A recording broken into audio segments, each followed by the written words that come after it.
नमस्कार। आज के 25-50 साल बाद अगर ये बात कही जाएगी तो शायद किसी को यकीन ना हो। बहुत सारे लोग जो ये वीडियो देख रहे हैं उन्हें भी आज इस बात पर यकीन नहीं हो सकता है, लेकिन मैं ये शर्तिया तौर पर कह सकता हूं कि 25-50 साल बाद इस पर कोई यकीन नहीं करेगा। आज कुछ लोग कर लेंगे क्योंकि अभी भी समाज में ऐसे लोग बहुत हैं जिन्होंने उनसे मुलाकात की है या उन्हें देखा है। तो इसलिए मैं बात कर रहा हूं कि बात यह है कि 7 बार के केंद्रीय मंत्री और लगभग इतनी ही बार लोकसभा और राज्यसभा के सांसद रहे व्यक्ति के पास अपना बंगला, अपने नाम का बंगला, अपने नाम पर गाड़ी न हो, इस पर कोई विश्वास नहीं कर सकता। कम से कम 25-50 साल बाद तो कोई ये विश्वास नहीं कर सकता कि इस देश की राजनीति में एक ऐसा शख्स भी हुआ है जो 7 बार यानी हिंदुस्तान में आजादी के बाद जितनी गैर कांग्रेसी सरकारें उसके जीवन काल में बनी, उन सारी सरकारों में वो व्यक्ति केंद्रीय मंत्री था। लेकिन पार्टी के विरोध प्रदर्शन, जेल भरो आंदोलन में शामिल होने के लिए 77 साल की उम्र में उस आदमी ने शिरकत की, ठंड लगी और उसके बाद उनका निधन हो गया। मैं बात कर रहा हूं जनेश्वर मिश्र की, जो कि प्रख्यात समाजवादी नेता है। मैं इस प्लेटफॉर्म पर पिछले कुछ दिनों से वीडियो नहीं बना सका था, कुछ मशरूफियत थी पारिवारिक और दिल्ली के चुनाव में व्यस्तता, और आपको पता है जाड़ों में दिन छोटा होता है। और मेरी कोशिश ये भी नहीं है कि रोज़ाना मैं किसी भी मुद्दे पर वीडियो बनाता रहूं और रोज़ की खबरें जो आप तमाम प्लेटफॉर्म्स पर देखते हैं, तमाम जगहों पर देखते हैं, उस पर मैं भी बक करूं। मुझे इसकी कोई ज़रूरत नहीं महसूस होती। मुझे लगता है कि कुछ अलग हटके, कुछ प्रेरणादायक स्टोरीज, कुछ जिन लोगों ने अपने विचारों से विचारधारा की राजनीति को पुष्पित और पल्लवित किया हिंदुस्तान के भीतर, जब उनकी जन्म तिथि आए, चाहे पुण्यतिथि आए, और चाहे वो किसी भी विचारधारा की हो, लेकिन जिन्होंने देश में एक माइलस्टोन, एक मील का पत्थर रखा है, उनको याद किया जाए और उनके बारे में कुछ ऐसी बातें बताई जाएं जो आने वाली पीढ़ियों को पता चलने पर उसे अच्छा लगे कि देश की राजनीति में, देश की धरती पर ऐसे लोग भी रहे।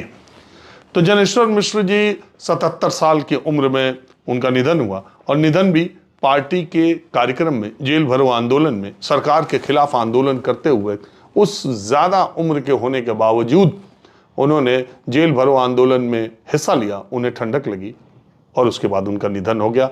बीमार वो कुछ पहले से रहते थे। आज़ादी के बाद जितनी भी गैर कांग्रेसी सरकारें इस देश में बनी हैं, प्रधानमंत्री नरेंद्र मोदी के पहले, और गैर कांग्रेसी और गैर बीजेपी, उन सारी सरकारों में जनेश्वर मिश्र केंद्रीय मंत्री के तौर पर शामिल रहे। चाहे वो मोरारजी देसाई की सरकार हो, चाहे वो चौधरी चरण सिंह की सरकार हो, चाहे वो वीपी सिंह की हो, चाहे वो चंद्रशेखर की हो, चाहे इंद्र कुमार गुजराल की हो। तो मैं आज जनेश्वर मिश्र से जुड़े कुछ किस्से और कहानियां आपको सुनाता हूं कि प्रख्यात समाजवादी नेता जनेश्वर मिश्र वैसे तो जाति से ब्राह्मण थे और उनके टाइटल से भी आप समझ सकते हैं, लेकिन इस देश में समाजवाद, शोषितों और पिछड़ों और समाज के हर तबके, गरीब, असहाय लोगों की बेहतरी के लिए जो सोचने का काम किया, जिसको आगे बढ़ाने का काम किया, राजनीति में जिन उसूलों पर, जिन सिद्धांतों पर राजनीति की, जनेश्वर मिश्रा उसमें से एक हैं। दरअसल राम मनोहर लोहिया के भाषण से प्रभावित होकर उन्होंने समाजवादी बनने का फैसला किया। उनके बहुत निकट करीबी रहे, उनके साथ साथ रहे। जब राम मनोहर लोहिया का निधन हो गया तो इलाहाबाद के एक प्रख्यात समाजवादी नेता ने उनकी पुण्यतिथि पर हुई कार्यक्रम में, उनके निधन के बाद हुए कार्यक्रम में ये कहा कि राम मनोहर लोहिया ने शरीर भले छोड़ दिया हो, लेकिन एक छोटा लोहिया हमारे बीच है, और तभी से जनेश्वर मिश्रा का नाम छोटे लोहिया पड़ गया। जनेश्वर मिश्रा साधारण आदमी नहीं थे। बड़ी बड़ी दिलचस्प बातें हैं जो आज के युवाओं को, खासकर राजनीति में जाने वाले लोगों को सीखनी और समझनी चाहिए। उनसे जुड़े कुछ लोगों से मेरे भी व्यक्तिगत रिश्ते हैं, किससे कहानियों का दौर चलता है, तो ये बातें समझ में आती हैं। आपको अगर मैं ये बात कहूं कि कोई नेता चिंतन के लिए चिंतन शिविर लगाता था और उसमें 2 दिनों तक सत्र चलते थे और उस सत्र में समाज की बेहतरी के लिए क्या किया जाना चाहिए सामाजिक और राजनीतिक तौर पर, और उस विचारधारा में आम लोगों को जोड़ने का काम कैसे करना चाहिए, अगली और पुरानी पीढ़ियों के नेताओं को बताने और सिखाने का काम ज्ञानेश्वर मिश्रा ने अपने समाजवादी चिंतन शिविर के जरिए किया, जबकि उनके पास न रुपया था न पैसा था। देखिए, इस देश में अलग अलग तरह की राजनीति है। एक मामला ये भी है कि जवाहरलाल नेहरू के खिलाफ राम मनोहर लोहिया ने चुनाव लड़ा था तो जवाहरलाल नेहरू ने उन्हें चंदा भी दिया था। विश्वनाथ प्रताप सिंह को ज्ञानेश्वर मिश्रा ने लोकसभा के चुनाव में हरा दिया।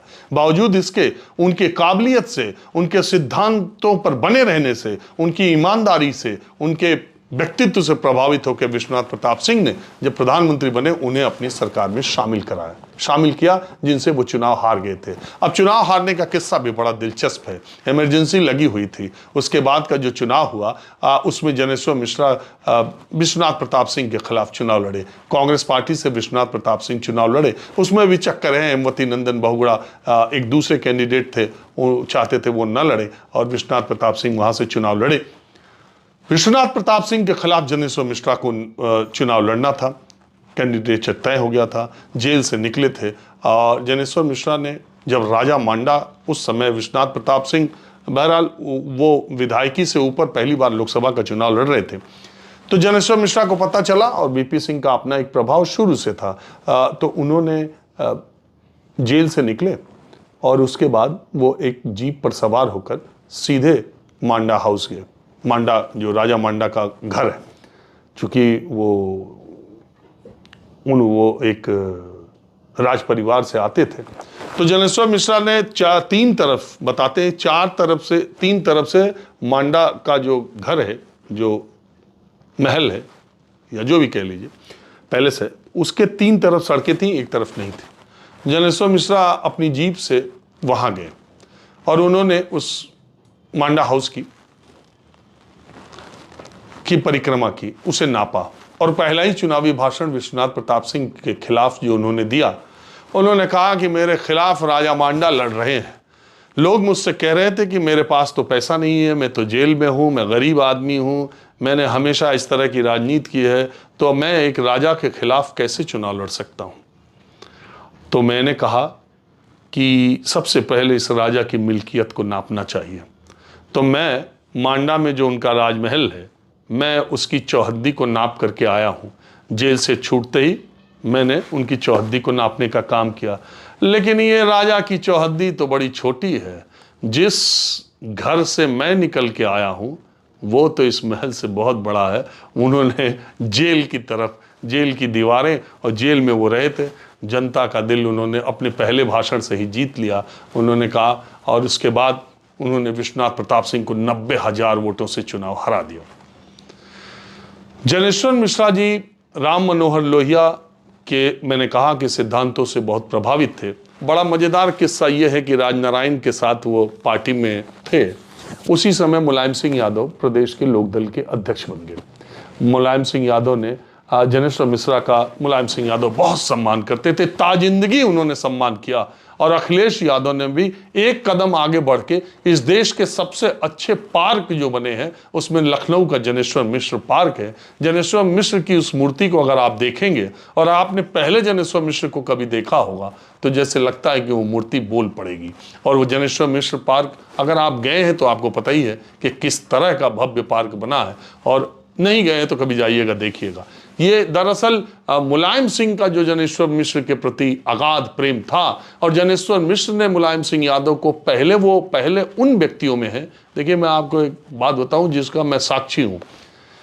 डॉक्टर मुरली मनोहर जोशी जो बीजेपी के बहुत कद्दावर नेता हैं, और डॉक्टर ज्ञानेश्वर मिश्र और मोहन सिंह, ये कुछ ऐसे नेता हैं, जब मुलायम सिंह यादव की सियासी उत्तराधिकार की बात हुई तो इन नेताओं ने मुलायम सिंह यादव को राय देने में कि अगर मुलायम सिंह यादव को ज्ञानेश्वर मिश्रा हमेशा तुम कहते थे। मेरी आंखों के सामने कई बार उन्होंने तुम कहा है, और मुलायम सिंह यादव उनका बहुत ही रिस्पेक्ट करते थे, ये भी मैंने देखा। कभी भी समाजवादी पार्टी की कोई ऐसी बैठक संगठन की जिसमें जनेश्वर मिश्रा, जिनको पंडित जी कहते थे, अगर पंडित जी को उस बैठक में शामिल होना होता था या मुलायम सिंह यादव को पार्टी के बाकी नेताओं को उनकी औकात दिखानी होती थी, तो मुलायम सिंह यादव दिल्ली के शास्त्री भवन के ठीक सामने जो उनका घर था, जिसके सामने बोर्ड लगा था लोहिया के लोग, और जिसका दरवाजा कभी बंद नहीं होता था, मुलायम सिंह यादव पंडित जी के उसी घर में मीटिंग रखते थे और पंडित जी पूरे टाइम बैठे रहते थे। और वो उनकी आंख कब खुली है कब बंद है इसका अंदाजा लगाना भी बड़ा मुश्किल था। पता ही नहीं चलता था कि पंडित जी कब सो रहे हैं कब जाग रहे हैं। बहरहाल, तो मेरी बात यह है कि मुलायम सिंह यादव का ने हमेशा जनेश्वर मिश्रा का बहुत सम्मान किया। जो जब प्रदेश के लोकदल के अध्यक्ष थे तो मुलायम सिंह यादव ने जनेश्वर मिश्रा से कहा कि अरे कहाँ राजनारायण जी के साथ हो, आप चौधरी चरण सिंह से मुलाकात करो, आप देखो बात करो। और वो गए चौधरी चरण सिंह से मिलने। चौधरी चरण सिंह ने उनको कहा कि अरे राजनारायण मूडी आदमी है यार, उसके साथ तुम्हारा इतनी समझ है, इतनी सिद्धांतों वाले व्यक्ति, आओ मैं तुम्हें लोकसभा का टिकट देता हूँ। सलेमपुर से टिकट दे दिया, 84 का हार भी गए। खैर, अलग अलग समय के काल चक्र में जब चंद्रशेखर जी विश्वनाथ प्रताप सिंह से अलग हुए, तब उनके साथ मुलायम सिंह यादव भी अलग हुए। और मुलायम सिंह के प्रभाव, चंद्रशेखर जी उनके जिले के थे, शुरुआती दौर में दोनों का अच्छा था, लेकिन कहते हैं कि उनका रिश्ता जो है तुम बराबर खफा हो हम बराबर मनाएं, न तुम बाज जाओ न हम बाज आएं। चंद्रशेखर और जनेश्वर मिश्रा का रिश्ता कुछ इस तरह से था। खैर, मुलायम सिंह यादव ने जब समाजवादी पार्टी बनाई तो मुलायम सिंह यादव ने जनेश्वर मिश्रा को राष्ट्रीय उपाध्यक्ष बनाया। बहुत सारे लोग, जिसमें मैं भी एक शामिल हूँ, जनेश्वर मिश्रा से बातचीत में अक्सर ये बात पूछते थे कि आप राजनीति में मुलायम सिंह यादव से इतने सीनियर होने के बावजूद उनकी पार्टी में वरिष्ठ उपाध्यक्ष के ओहदे को आपने लेना क्यों स्वीकार किया? आप संगठन में न भी रहते तो मुलायम सिंह जी आपकी इतनी इज्जत करते हैं। उन्होंने कहा, मुलायम को हमने हमेशा अपने से बड़ा नेता माना है और इसलिए उसका राष्ट्रीय अध्यक्ष बनना जरूरी है। और दूसरा, इस पार्टी को ऊपर लेवल ले जाने के लिए मुलायम का राष्ट्रीय अध्यक्ष बनना जरूरी है। मैं उसके साथ पहले से भी हूं और मैं उसको अपने से बड़ा नेता मानता हूं। अब बात आती है कि जनेश्वर मिश्रा के कुछ किस्से ऐसे हैं जो आप बिरले ही देखने और सुनने को मिलेंगे। जनेश्वर मिश्रा रेल मंत्री भी रहे थे और पहली बात तो यह है कि जनेश्वर मिश्रा के यहाँ दरखास्त लेके अपनी काम कराने के लिए आम जनता बहुत कम पहुंचती थी। वो दरअसल एक चिंतक थे, एक विचारक थे। ज़्यादातर नेताओं की जमात उनके यहाँ पहुँचती थी, एक क्लासरूम की तरह। उनके साथ 2 घंटा बैठना, उनसे बातें करना, उनके किस्से कहानियाँ सुनना, उनसे सिद्धांतों की बात करना, उनका समाज के प्रति जो सोच है, लोग उससे प्रभावित होकर वो इलाहाबाद का, अब के प्रयागराज के कटरा के पास एक घर में रहते थे, जिसमें फर्स्ट फ्लोर पर वो रहते थे। वहाँ सीढ़ियाँ लगी थी, उनका बजट भी बहुत ज़्यादा था। हालांकि बाद में वो आ गए थे एक फ्लैट में, 2 BHK फ्लैट में। तो सीढ़ियों से चढ़कर हम लोगों ने अपनी आंखों से समाजवादी पार्टी के न जाने कितने, समाजवादी पार्टी नहीं, समाजवाद और दूसरी धाराओं के न जाने कितने नेताओं को उस सीढ़ियों पर रस्सी पकड़ के चढ़ते देखा है और पंडित जी के साथ वक्त बिताते देखा। तो जनेश्वर मिश्रा ने मुलायम सिंह यादव, जब उन्होंने चरण सिंह का साथ छोड़ा, फिर मुलायम सिंह यादव के साथ आ गए, फिर जनता पार्टी में उनका रहा। उनका जो समाजवाद का चिंतन था वो कांग्रेस के खिलाफ था और इसीलिए उन्होंने कांग्रेस के कद्दावर नेताओं को हराने का काम भी किया हमेशा। उसके बाद के वर्षों में करीब 15-16 वर्षों तक वो राज्यसभा के सांसद रहे। अगर वो जब तक जीवित रहते, मुलायम सिंह यादव तब तक उनको राज्यसभा में भेजते रहते। ये 2 नेताओं का ऐसा रिश्ता था। जनेश्वर मिश्रा के बारे में कुछ किस्से और आपको बताऊं कि एक बार इलाहाबाद विश्वविद्यालय के कुछ छात्रों को, चूंकि उनके यहाँ छात्रों का आना जाना लगा रहता था, इलाहाबाद विश्वविद्यालय में पढ़ने के साथ ही राम मनोहर लोहिया, ये समाजवाद की, जिस राम मनोहर लोहिया हमेशा ब्राह्मणों को द्विज कहते थे, राम मनोहर लोहिया से प्रभावित होकर पिछड़ों, दलितों, शोषितों, वंचितों के अधिकारों के लिए, उनको अधिकार दिलाने के लिए आज की तारीख में ये बातें बड़ी उल्टी लग सकती हैं, लेकिन आप सोचिए कि आज के 60-70 साल पहले एक युवा जो इलाहाबाद विश्वविद्यालय का कुशाग्र बुद्धि का, अब आज क्या है, पहले के दौर में राजनीति में ज़्यादातर वो लोग जाते थे जो पढ़ाई में अव्वल और आला दर्जे के होते थे, जो पढ़ाई लिखाई में एक उच्च दर्जे के विद्यार्थी होते थे, चाहे वीपी सिंह हो, चाहे चंद्रशेखर हो, चाहे जवाहरलाल नेहरू हो, चाहे अटल जी हो, चाहे जो भी लोग थे, उन्होंने पढ़ाई लिखाई में अपना अच्छा किया। उसके बाद किसी न किसी विचारधारा से प्रभावित होकर वो राजनीति में आए। लेकिन आज का दौर है जो सब तरफ से धकियाए लोग हैं, जो सब तरफ से ठुकराए गए लोग हैं, ज़्यादातर राजनीति में वही आते हैं, या तो अपराधी आ गए, ठेकेदार आ गए, या दूसरी फील्ड से लोग आ गए जिनका वो समाज में उस तरह का संघर्ष, उस तरह की चीज़ें नहीं है, ठेकेदार आ गए। तो जनेश्वर मिश्रा जी एक बड़ी मज़ेदार बात छात्र संघ के नेताओं को कहते थे, युवा नेताओं से वो हमेशा कहते थे कि छात्र संघ का चुनाव लड़कर कोई भी विजनरी नेता नहीं बन सकता। छात्र संघ का चुनाव लड़कर तुम छात्र संघ के अध्यक्ष हो सकते हो, और जिस पार्टी में हो उसकी नौजवान सभा और यूथ विंग के तुम अध्यक्ष हो सकते हो, लेकिन तुम नेता नहीं बन सकते। और 80% ऐसा हो सकता है कि तुम ठेकेदार बन जाओ और तुम प्रॉपर्टी का बिजनेस करने लगो, साइड बाय साइड तुम राजनीति करने लगो। राजनीति करने के लिए जनता के बीच में जाना जरूरी है और जनता से चुन के आना जरूरी है। छात्रों की राजनीति करने वाले अक्सर दिशा भटक जाया करते, यह उनका कहने का अंदाज था, उनकी अपनी एक बातें थी। जनेश्वर मिश्रा जी के बारे में एक किस्सा मैं जो मज़ेदार सुना रहा हूँ, इलाहाबाद विश्वविद्यालय के कुछ लोग गए, मैंने पहले ही बताया कि वहाँ, ये किस्सा मैंने कई बार सुना है, मुझे बहुत अच्छा लगता है इसलिए आपको भी सुनाता हूँ। तो आँख वो हल्की बंद करके आँख हल्की खोले रखते थे। छात्रों ने कहा, जो हमारे मित्र भी थे, हम लोग भी थे, उन्होंने कहा कि पंडित जी ज़रा कमिश्नर साहब या डीएम साहब से या एसपी साहब को, डीआईजी साहब को, किसी को बोल दीजिए हम लोग को पास मिल जाए। तो उन्होंने कहा कि आंख बंद है। अब कोई समझ भी नहीं पा रहा है कि पंडित जी बात सुन रहे हैं कि नहीं सुन रहे हैं, सो रहे हैं। थोड़ी देर बाद वो आंख बंद किए किए बोले, तिवारी। तिवारी उनके वहाँ काम करने वाले 2-3 लोग थे। तो पंडित जी ने पूछा कि ये गुलाम अली कौन है, बहुत देर के बाद। तो जो लोग गए थे उन्होंने कहा, बाबूजी पाकिस्तान के, पंडित जी पाकिस्तान के गज़ल सिंगर हैं, बड़ा अच्छा गज़ल गाते हैं और हिंदुस्तान आए हैं और इलाहाबाद में उनका कार्यक्रम है, बड़ा भीड़ भाड़ है और ये हो। तो उन्होंने कहा तिवारी। तो तिवारी आए। थोड़ी देर बाद उन्होंने कहा ज़रा डंडा ले आना। तो सब लोग देखने लगे, कह रहे ये साले गज़ल सुनने जाएंगे, माँ बाप पैसा भेज रहे हैं पढ़ने के लिए, गज़ल सुनने, लिया डंडा। इसके बाद वहाँ से सब लोग उठे और निकल लिए। तो ऐसी ऐसी कहानियाँ जनेश्वर मिश्र के बारे में, रेल मंत्री के तौर पर भी उन्होंने कभी भी इस तरह का क्षेत्रवाद या जातिवाद या इस तरह की चीज़ों को नहीं काम किया। उनकी इंटीग्रिटी और डिग्निटी इस स्तर पर थी। सेकुलरिज्म के लिए, कम्युनल पॉलिटिक्स के खिलाफ वो हमेशा खड़े रहे। बाला साहब ठाकरे को एक बार उन्होंने तुम करके चैलेंज किया था, जब वो कह रहे थे कि बाला साहब ठाकरे तुम्हारी औकात है तो दिल्ली में कदम रख के देखो। तो इस तरह की बातें उन्होंने कई बार कही।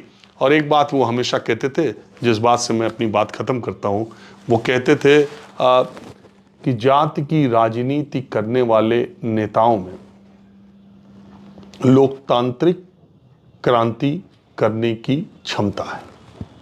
क्योंकि आपको मालूम है राम मनोहर लोहिया का भी सिद्धांत यही था, हिंदू बनाम हिंदू। उनकी किताब पढ़ें आप, जातीयता की किताब पढ़ें आप, तो आपको समझ में आएगा।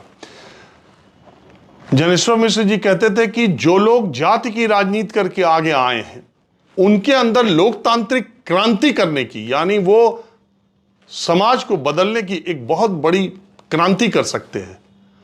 मगर उनका यह कहना था कि जाति की राजनीति करने वाले नेता लोकतांत्रिक क्रांति कर सकते थे, मगर वो अपने परिवार, पैसे और प्रॉपर्टी से उठ न सके। और आज आप देखिए, एक स्टेट्समैन जो बात कहता है वो 1-2 साल नहीं, 10-20 साल, 50-100 साल के लिए सही होती है। आज आप देख लीजिए पूरे देश में जो लोग भी जाति की राजनीति करके, जो लोग भी जिस पार्टी का आप देख लीजिए, वो परिवार, पैसे और प्रॉपर्टी से ऊपर नहीं उठ पाए, अन्यथा वो बहुत कुछ तकदीर और तस्वीर राजनीति की बदल सकते थे। तो जनेश्वर मिश्रा जी की इस पुण्यतिथि पर उनको सादर नमन मैं अपनी तरफ से अर्पित करता हूं। अंतिम बात की ये कहते हुए कि नेता अगर विचारधारा और अपनी पार्टी से प्रतिबद्धता रखता है तो उसको जनेश्वर मिश्रा से ये सीख लेनी चाहिए कि 2010 में 19 जनवरी 2010 को समाजवादी पार्टी ने बहुजन समाज पार्टी की नीतियों के खिलाफ जेल भरो आंदोलन और विरोध प्रदर्शन का कार्यक्रम रखा था। दिल्ली से पंडित जी उस ठंडक में, ट्रेन लेट हो गई थी, वो पहुंच गए थे। बहुत सारे लोग उनके कार्यक्रम को अनिच्छा प्रकट कर रहे थे कि आपकी उम्र हो गई, तबीयत ठीक नहीं है, लेकिन चूंकि पार्टी की तरफ से इलाहाबाद का प्रभारी उन्हें बनाया गया था, इसलिए उन्होंने अपने जो उस समय के करीबी नज़दीकी लोग थे उन लोगों को इकट्ठा किया और उन लोगों ने अपनी जी जान पंडित जी के इज्जत के लिए लगाई। और उसके बाद 19 जनवरी को उस कार्यक्रम में शिरकत करने के बाद ठंड की वजह से उनकी तबीयत खराब हुई और 22 तारीख को उनका निधन हो गया। समाजवादी पार्टी के नेता मुलायम सिंह यादव समेत सारे लोगों ने उनके श्रद्धांजलि निधन पर क्या क्या कहा था वो कहने वाली बात नहीं। एक छोटा सा किस्सा और है। उस समय के मेरे इलाहाबाद के एक जानकार नरेंद्र सिंह नेता थे, जो उन्होंने अपने जीवन के 20, 25, 30 साल जनेश्वर मिश्रा के लिए कुर्बान कर दिए। एक साए की तरह वो हमेशा उनके साथ रहते थे। हमें याद है जनेश्वर मिश्रा की तबीयत बहुत ख़राब थी तो उन्होंने अपनी एक शॉल नरेंद्र सिंह को दे दी और उन्होंने कहा कि इसकी लाज बचाए रखना। समाजवादी पार्टी में नरेंद्र सिंह अभी हैं, लेकिन उन्हें कोई इस तरह की वहाँ की समीकरण या जो भी चीज़ें, वो जनेश्वर मिश्रा अभी होते तो क्या होता कहा नहीं जा सकता है। बहरहाल यही सब किस्से हैं। मैं कुछ का साक्षी रहा हूँ, कुछ को खुद मैंने अपनी आंखों से देखा है, कुछ पढ़ा है और कुछ नज़दीकी लोगों से सुना है। एक किस्सा जाते जाते और बता दूं, जनेश्वर मिश्रा को समाजवादी पार्टी की सरकार के एक मंत्री ने लखनऊ में अपने घर बुलाया, तो वो जब घर में घुसे तो कुत्ते को देखते ही उन्होंने कहा ये कुत्ता तो विदेशी लगता है। फिर जब वो उनके घर में गए और सोफे और कालीन और सारी चीज़ों को देखा तो उन्होंने कहा तुम कुछ भी बन जाओ, तुम नेता नहीं हो। और ख़ास करके समाजवादी पार्टी के, ये सीख उनकी पार्टी के वो नेता भूल गए जो खुद आज शीर्ष पर है। नमस्कार।